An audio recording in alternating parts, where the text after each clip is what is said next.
ನಮಸ್ಕಾರ.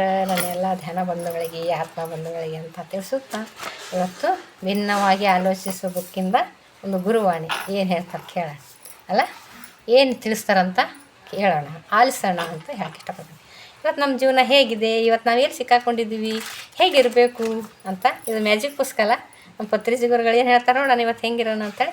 ಹಿಂಗೆ ಈ ಬುಕ್ಕಿಂದ ಗುರುಗಳನ್ನ ನೆನೆಸಿ ಒಂದು ತೆಗ್ಯಾನ ಭಾಳ ಮಸ್ತ್ ಇರ್ತದಲ್ರಿ. ಆನಂದವೂ ಆನಂದ.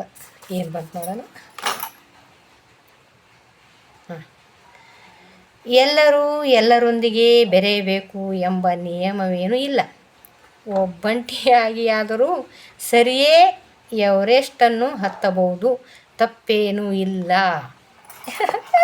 ಎಷ್ಟು ಅದ್ಭುತ ಬಂದೈತಿ. ಇದ್ರ ತಾತ್ಪರ್ಯ ನೋಡೋಣ. ಒಬ್ಬಂಟಿ ಅದೇವು, ನನ್ನ ಮಂದಿ ಮಕ್ಕಳು ಬರಲಿಲ್ಲ, ಅವ್ರು ಬರಲಿಲ್ಲ, ಇವ್ರು ನಮ್ಮ ಸುಮ್ಮ ಕಂಪ್ಯಾರಿಸನ್ ಮಾಡ್ಕೊಂಡು ಜೀವನ ಮಾಡ್ತಿರ್ತೀವಲ್ಲ, ಹಿಂಗೆ ಅಂತೇಳಿ. ಅವ್ರು ಬರಲಿಲ್ಲ, ಅಣ್ಣ ತಮ್ಮರು ಮಾತಾಡ್ಸಿಲ್ಲ, ಅವ್ರು ಮಾತಾಡ್ಸಿಲ್ಲ, ಅವ್ರು ಬರಲಿ ಇವ್ರು ಬರಲಿ ಅಂತೀವಲ್ಲ. ಒಬ್ಬಂಟಿ ಇದ್ರ ಕಡೆ ಏನು ಮಾಡಿದ್ರಂತ ನೋಡಿ, ಎವರೆಸ್ಟ್ ಹತ್ತಬಹುದು ಅಂತ ಏನು ಹೇಳ್ತಾರೆ ತಿಳಿಸ್ತಾರೆ ನೋಡೋಣ ಗುರುಗಳು. ಈ ಪ್ರಪಂಚದಲ್ಲಿ ಪ್ರಯಾಣ ಮಾಡುತ್ತಿದ್ದಾಗ ಎಷ್ಟೋ ರೀತಿಯ ವ್ಯಕ್ತಿಗಳು ನಮಗೆ ಎದುರಾಗುತ್ತಾರೆ. ಈ ಪ್ರಪಂಚದಾಗ ತಿರುಗಾಡ್ಬೇಕಾದ್ರೆ, ಜೀವನ ಮಾಡ್ಬೇಕಾದ್ರೆ ಎಷ್ಟೋ ಜನ ಬರ್ತಾರೆ ಹೋಗ್ತಾರೆ. ಕೆಲವರು ಎಲ್ಲರೊಂದಿಗೆ ಬೆರೆತು ನಲಿಯುತ್ತಾ, ಕುಣಿಯುತ್ತಾ, ಆಡುತ್ತಾ, ಹಾಡುತ್ತಾ ಜೀವಿಸುತ್ತಾರೆ ಅಲ್ಲ. ಆದರೆ ಕೆಲವರಿಗೆ ಎಲ್ಲರೊಂದಿಗೆ ಬೆರೆತು ಇರಬೇಕು ಎಂದು ಅನಿಸುವುದಿಲ್ಲ. ಸ್ವಲ್ಪ ಜನಕ್ಕೆ ಎಲ್ಲರ ಜೋಡಿ ತಾನಾಯಿತು ತನ್ನ ಪಾಡಾಯಿತು ಅಂತಿರ್ತೀವಿ. ನಮ್ಮಂಥವ್ರು ಇವಾಗ ಧ್ಯಾನ ಸಿಕ್ಕದಲ್ಲ, ಧ್ಯಾನ ಮಾಡ್ಕೊ ಸುಮ್ಕೊಂಡಿರ್ತೀವಿ, ಯಾರು ಸವಾಸು ಬೇಡ ಅಂತೇಳಿ. ಹಂಗೆ ಒಬ್ಬರೊಬ್ಬರು ಹಂಗೂ ಆಗಿರ್ತೈತೆ ಅಂತ ಹಾಡುತ್ತಾನೋ ಅನಿಸೋದಿಲ್ಲ. ಅವರಿಗೆ ಹಾಗೆ ಅನಿಸಲು ಕಾರಣಗಳು ಏನೂ ಇಲ್ಲದಿರಬಹುದು, ಅಥವಾ ಅದು ಅವರ ಸ್ವಭಾವವೂ ಆಗಿರ್ಬೋದು. ಕಾರಣನೇ ಇರಬೇಕು ಅಂತೇನಿಲ್ಲ, ಆದರೆ ಅದು ಸ್ವಭಾವನೂ ಕೂಡ ಆಗಿರ್ತವೆ. ಒಬ್ಬರೊಬ್ರು ಒಂಟಿಯಾಗಿರ್ಬೇಕು ಅಂತ ಬಯಸ್ತಾರೆ ಅಲ್ಲ. ಹಾಂ, ಈ ರೀತಿಯಾಗಿ ಕೆಲವರಿಗೆ ಎಲ್ಲರೊಂದಿಗೆ ಅಥವಾ ಕೆಲವರೊಂದಿಗೆ ಬೆರೆಯಬೇಕು, ಅವಶ್ಯಕತೆಗೆ ಮೀರಿ ಅವರೊಂದಿಗೆ ಸಮಯವನ್ನು ಕಳೆಯಬೇಕು ಎಂದು ಅನಿಸದೇ ಇರುವ ಈ ನಡವಳಿಕೆಯ ಬಗ್ಗೆ ಒಮ್ಮೊಮ್ಮೆ ಅವರಿಗೆ ಸಂದೇಹ ಉಂಟಾಗುತ್ತದೆ. ಹಂಗೆ ಅನ್ನಿಸ್ತೈತಿ. ಯಾಕೆ ನಾವು ಹಿಂಗಾದೀವಿ, ಒಬ್ಬರೇ ಇರ್ಬೇಕಂತ ಇಷ್ಟಪಡಕತ್ತೀವಿ? ಯಾಕೆ? ಯಾರು ಬಂದರೂ ಇಷ್ಟ ಆಗೋಲ್ಲ, ಯಾರ ಜೋಡಿ ಮಾತಾಡೋದು ಭಾಳ ಇಷ್ಟ ಆಗೋದಿಲ್ಲ. ನಾವು ಯಾಕೆ ಹಿಂಗಾಗಿವಿ ಅಂತ ಒಳಗೊಮ್ಮೆ ಅನ್ನಿಸ್ತಾ ಇರ್ತೈತಿಲ್ಲ, ನಮಗೆ ಅನ್ನಿಸ್ತಾ ಇರ್ತೈತೆ. ಭಿನ್ನವಾಗಿವೇನು, ಎಲ್ಲರಿಗಿಂತ ಬೇರೆ ಆಗಿವೇನು ನಾವು ಅಂತ ಅನ್ನಿಸ್ತೈತಿ ಎಂಬ ಮುಂತಾದ ಪ್ರಶ್ನೆಗಳು ಕಾಡುತ್ತಿರ್ತವೆ. ಕೆಲವೊಮ್ಮೆ ಇಂತಹ ಆಲೋಚನೆಗಳಿಂದ ಆತ್ಮನ್ಯೂನತೆಯ ಭಾವ ಕೂಡ ಬರುವುದು ಸಾಧ್ಯತೆ ಇರ್ತದೆ. ಆತ್ಮನ್ಯೂನತೆ, ಅಯ್ಯೋ ಏನು ನನ್ನ ಜನ್ಮನ ಇಷ್ಟೇ ಬಿಡು, ಏನು ಮಾಡೋದು, ಏನು ಯಾಕೇನು ಹಿಂಗೆ ಆಗಲ್ಕತ್ತದ ನೋಡು ಅಂಥೇಳಿ ಆತ್ಮನ್ಯೂನತೆಗೆ ಕಡೆ ನನ್ನನ್ನು ನಾನು ಕೀಳರಿಮೆ ಕೂಡ ಮಾಡ್ಕೋತೇನೆ. ಹಾಗೂ ಆಗ್ತದೆ ಅಲ್ಲ. ನಾನೇಕೆ ಒಂಟಿಯಾಗಿ ಪ್ರಯಾಣ ಮಾಡುತ್ತಿದ್ದೇನೆ, ಒಮ್ಮೊಮ್ಮೆ ಅವರಿಗೆ ಸಂದೇಹ ಉಂಟಾಗ್ತದೆ. ಕೆಲವೊಮ್ಮೆ ನಾನೇ ಒಂಟಿಯಾಗಿನಿ ಪ್ರಯಾಣ ಮಾಡ್ತೀನಿ, ನನ್ನ ಸ್ವಭಾವ ಯಾಕೆ ಹಿಂಗೆ ಎಲ್ಲರಿಗಿಂತಲೂ ಭಿನ್ನವಾಗೈತಲ್ಲ ಎಂದು ಮುಂತಾದ ಪ್ರಶ್ನೆ ಕಾಡುತ್ತಿರ್ತದೆ. ಕೆಲವೊಮ್ಮೆ ಇಂಥ ಆಲೋಚನೆಗಳಿಂದ ಆತ್ಮನ್ಯೂನತೆ ಕೂಡ ಭಾವ ಬರ್ತದೆ, ಸಾಧ್ಯತೆ ಇರ್ತದೆ. ಇಲ್ಲಿ ನಾವು ನೆನಪಿಟ್ಟುಕೊಳ್ಳಬೇಕಾದ ವಿಷಯ ಏನಂದ್ರೆ, ಎಲ್ಲರೊಂದಿಗೆ ಸಂಪೂರ್ಣವಾಗಿ ಬೆರೆತು ತಿರುಗಾಡುವುದು ಅಸಂಭವ.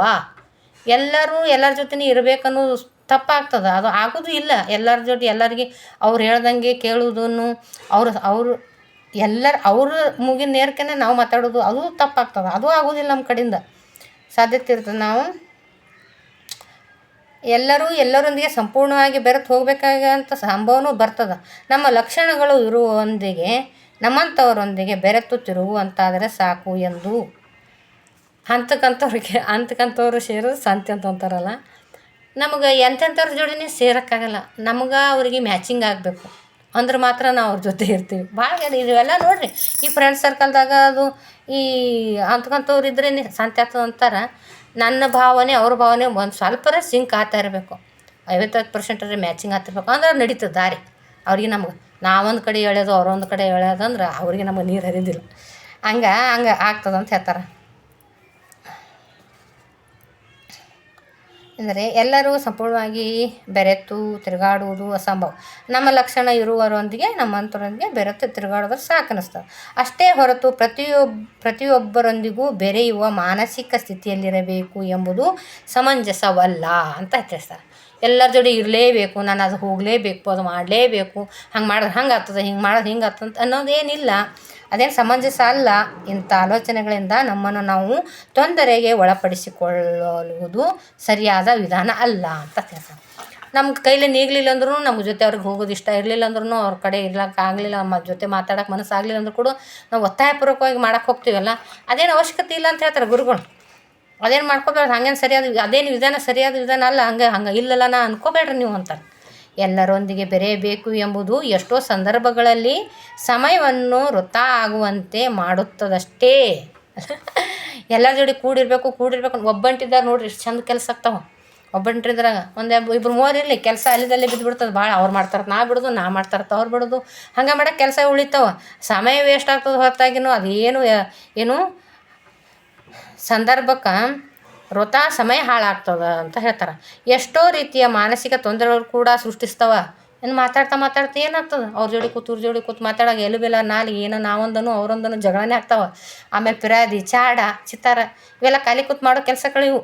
ಖಾಲಿ ಕೂತು ಸಮಯನೂ ವೇಸ್ಟ್ ಆಗ್ತದೆ, ಆಮೇಲೆ ಜಗಳನೂ ಸ್ಟಾರ್ಟ್ ಆಗ್ತಾವೆ ಅಂತ ತಿಳಿಸ್ತಾರೆ ಗುರು. ಜಗಳ ಕೂಡ ಸೃಷ್ಟಿ ಆಗ್ತವೆ. ಈ ರೀತಿ ಆಗುವುದಕ್ಕೆ ಅವಕಾಶಗಳು ಹೆಚ್ಚಾಗಿರ್ತಾವೆ. ಈ ರೀತಿ ಆಗ್ಲಿಕ್ಕೆ ಹೆಚ್ಚಾಗಿರ್ತಾವೆ ಅವಕಾಶಗಳು ಭಾಳ ಬರ್ತಾವೆ.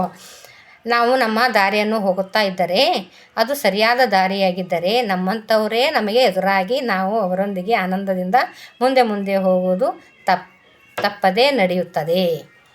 ನಾವು ನಾವು ಹೆಂಗಿದ್ದೀವಲ್ಲ, ನಾವು ಮುಂದೆ ಸುಮ್ಮನೆ ಇದ್ರಂದ್ರೆ ನಮ್ಮಂಥವ್ರನ್ನ ನಮ್ಮನ್ನೇ ಜೊತೆ ಮಾಡ್ತಾರೆ ಗುರುಗಳು. ಅದೇ ಹೇಳ್ತೀನಿ, ಹಂತ್ಕಂತವ್ರು ಇದ್ರೆ ಸಂತೆ ಅಂತ ಹೇಳ್ತಾರಲ್ಲ, ನಮ್ಗೆ ಅವ್ರಿಗೂ ನಮ್ಗೆ ನೀರಿಲ್ಲ ಅಂದ್ರೆ ಬಿಟ್ಬಿಡ್ತಾರೆ. ಅದಷ್ಟಕ್ಕೂ ನಾವು ಹೆಂಗಿರ್ತೀವಿ ನಮ್ಮಂಥವ್ರ ಜೊತೆನೇ ಭಾಳ ಜನ ಅಂತ ಹಾಕ್ತಾರೆ. ಜೋಡಿ ಹಾಕ್ತೀವಿ ನಾವು, ಎಲ್ಲೋ ಇರ್ತಾರೆ ಬಂದು ಫ್ರೆಂಡ್ಸ್ ಆಗಿಬಿಡ್ತೀವಿ, ಅವ್ರಿಗೆ ನಮಗೆ ಮ್ಯಾಚ್ ಆಗಿಬಿಡ್ತಾರೆ. ಅಂಥವ್ರ ಜೊತೆನೇ ಹಾಕ್ತಾರೆ.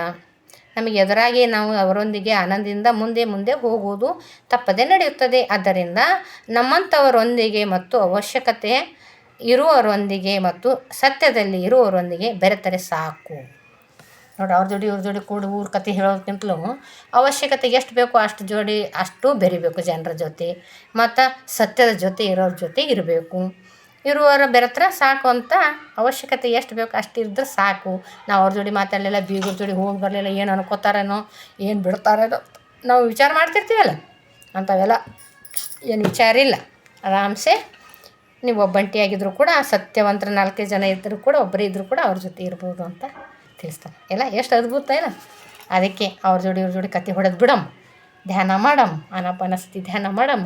ಒಬ್ಬಂಟಿಯಾಗಿದ್ದರೂ ಕೂಡ ಸತ್ಯದ ಜೊತೆ ಇರೋಣ, ಆನಂದನ ಕಾಣ್ಕೊಳ್ಳೋಣ ಅಂತ ಹೇಳೋಕ್ಕೆ ಇಷ್ಟಪಡ್ತೀನಿ. Thank you. ಇದು ಗುರುವಾಣಿ ಎಷ್ಟು ಅದ್ಭುತ ಐತಲ್ಲ. ಸತ್ಯದ ಜೊತೆ ಇರೋಣ, ಸತ್ಯದ ಜೊತೆ ಇದ್ದಾಗ ಅಂತಕ್ಕಂಥವ್ರೇ ಸೇರ್ತಾರೆ, ನಮಗೆ ಮ್ಯಾಚ್ ಆಗೋವರೇ ಬಂದು ಜೊತೆ ಆಗ್ತಾರೆ ಅಂತ ತಿಳಿಸ್ತಾರೆ ಗುರುಗಳು ಕೂಡ. ಎಸ್, ಕರೆಕ್ಟ್ ಅಲ್ಲ. ನಾವು ಹೀಗೆ ಅನುಭವಿಸ್ತಾ ಇದ್ದಂಗೆ ನೋಡು, ನಮಗೆ ಎಲ್ಲೋ ಒಬ್ಬರು ಧ್ಯಾನ ಬಂಧುಗಳು ಸಿಕ್ಕರೆ, ಸೇಮ್ ನಾನು ಅದೇ ದಾರಿಲಿದ್ದೀನಿ, ನನಗೂ ಹಂಗಾಗಿತ್ತು, ನಿನಗೂ ಹಿಂಗಾಗಿತ್ತು, ನಾನು ಹೀಗೆ ಅದೇ ಮನಸ್ಥಿತಿಯಲ್ಲಿದ್ದೀನಿ, ನೀನು ಅದೇ ಮನಸ್ಥಿತಿಯಲ್ಲಿ ಅಂತೀನಿ. ಎಷ್ಟು ಜನ ಇವಾಗ ನಾವು ಆನಾಪಾನಸತಿ ಧ್ಯಾನದಿಂದ ಎಷ್ಟು ಜನ ನಮಗೆ ಫ್ರೆಂಡ್ಸ್ ಆಗಿಲ್ಲ, ತುಂಬ ಫ್ರೆಂಡ್ಸ್ ಆಗಿದ್ದೀವಲ್ಲ.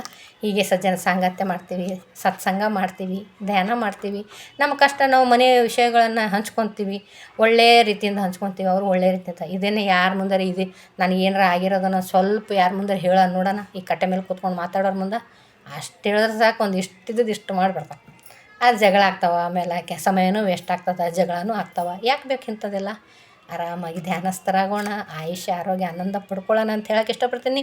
ಎಲ್ಲರೂ ಕೂಡ ಧ್ಯಾನ ಮಾಡಿ. ಬ್ರಾಹ್ಮಿ ಮುಹೂರ್ತದಲ್ಲಿ ಆನಾಪಾನಸತಿ ಧ್ಯಾನ ತುಂಬ ಅದ್ಭುತವಾದ ಧ್ಯಾನ ಅದ, ಎಲ್ಲನೂ ಪಡ್ಕೋಬೋದು. ಏನೋ ಹುಡುಕಕ್ಕೆ ನಾವು ಎಲ್ಲೆಲ್ಲೋ ಹೋಗಿ ರೊಕ್ಕ ಮಾಡಬೇಕು, ಓಡಾಡಬೇಕು, ಹೆಸರು ಗಳಿಸ್ಕೋಬೇಕು ಅನ್ನೋದು ಏನು ಓಡಾಡಿದ್ರೆ ಸಿಗೋದಿಲ್ಲದು. ನೀವು ಉಸಿರಿನ ಮೇಲೆ ಗಮನ ಇಡ್ರಿ, ಎಲ್ಲ ಕುತ್ತಲ್ಲೇ ಬರ್ತೈತೆ, ಎಲ್ಲ ಸಿಗ್ತದೆ. ಪಡ್ಕೊಂಡಿದ್ದೀನಿ ಅಂತ ಹೇಳೋಕ್ಕೆ ಇಷ್ಟಪಡ್ತೀನಿ. S, okay. ಬ್ರಾಹ್ಮಿ ಮುಹೂರ್ತದಲ್ಲಿ ಧ್ಯಾನಸ್ಥರಾಗೋಣ. ಕಮೆಂಟ್ ಮಾಡಿರಿ, ಕಮೆಂಟ್ ಮಾಡಿರಿ ಈ ಪಾಠ, ಈ ಗುರುವಾಣಿ ಬಗ್ಗೆ ಕಮೆಂಟ್ ಹಾಕಿರಿ, ಮತ್ತು ಸಬ್ಸ್ಕ್ರೈಬ್ ಆಗಿರಿ. ಎದಕ್ಕೆ ನಾ ಹೇಳಿನಂತಲ್ಲ, ಈ ಪುಸ್ತಕದ ಈ ಬಂದಿರುವ ಒಂದು ಪಾಠದಕ್ಕೆ ವ್ಯಾಲ್ಯೂ ಒಳ್ಳೆಯದಲ್ಲ, ಒಳ್ಳೆಯದಕ್ಕೆ ಒಂದು ಸಬ್ಸ್ಕ್ರೈಬ್, ಲೈಕ್. ಯಾಕಂದ್ರೆ ಇನ್ನೊಬ್ಬರಿಗೆ ಇಂಪ್ರೆಸ್ ಆಗ್ತದೆ, ಇನ್ನೊಬ್ರು ಮತ್ತು ಒಂಚೂರು ಒಳ್ಳೆಯದನ್ನು ಕಲಿತಾರೆ, ಇನ್ನೊಬ್ರು ನೋಟಿಫಿಕೇಷನ್ ಬರ್ತಾವೆ ಅಂತ ಹೇಳೋಕ್ಕೆ ಇಷ್ಟಪಡ್ತೀನಿ. Thank you. ಮತ್ತು ಮುಂದಿನ ಸಂಚಿಕೆಯಲ್ಲಿ ಮುಂದಿನ ಇನ್ನೊಂದು ಗುರುವಾಣಿಯೊಂದಿಗೆ ಭೇಟಿಯಾಗೋಣ. Thank you. ಫೋನ್ ನಂಬರ್ ಕೊಟ್ಟೀನಿ, ಬೇಕಿದ್ರೆ ನನ್ನ ಜೊತೆ ಮಾತಾಡ್ರಿ. ನಿಮ್ಮ ಸಣ್ಣ ಮನೆಯ ಸಮಸ್ಯೆಗಳಲ್ಲಿ ಸಿಕ್ಕಾಕ್ಕೊಂಡಿದ್ರಂದ್ರೆ ಏನಾರ ಸುಮ್ಮನೆ ನಾನು ಫೋನ್ ಹಚ್ಚಿ ಕೇಳ್ರಿ, ತಿಳಿದಿದ್ದು ಹೇಳ್ತೀನಿ ನಾನು ಕೂಡ. ಯಾಕಂದ್ರೆ ನಾನು ತುಂಬ ಕಷ್ಟಪಟ್ಟು ಪಾರಾಗಿ ಆನಂದನ ಪಡ್ಕೊಂಡಿದ್ದೀನಿ ಇದರಿಂದ, ಈ ಆನಾಪಾನಸತಿ ಧ್ಯಾನದಿಂದ. ಅದಕ್ಕೆ ನನಗೇನು ತಿಳಿದಿದ್ದನ್ನು ಅನುಭವಿಸಿ ನಾನು ಈ ಪತ್ರಿಜಿ ವಾಣಿಯಿಂದ, ನಮ್ಮ ಗುರುಗಳ ಕ್ಲಾಸಿಂದ ಏನಾರ ನನಗೆ ಸಜೆಷನ್ ಸಿಕ್ಕು ನಾನು ಆನಂದವಾಗಿದ್ದೀನಲ್ಲ, ಅದು ನಿಮಗೆ ಮ್ಯಾಚ್ ಆಗಿತ್ತಂದ್ರೆ ನಿಮಗೂ ಕೂಡ ಹೇಳ್ತೀನಿ ಅಂತ ಹೇಳಕ್ಕೆ ಇಷ್ಟಪಡ್ತೀನಿ. ಆಯಿತಾ? Thank you. ಎಲ್ಲರೂ ನಮ್ಗೆ ಎಷ್ಟು ಸಪೋರ್ಟ್ ಮಾಡ್ತಾರೆ.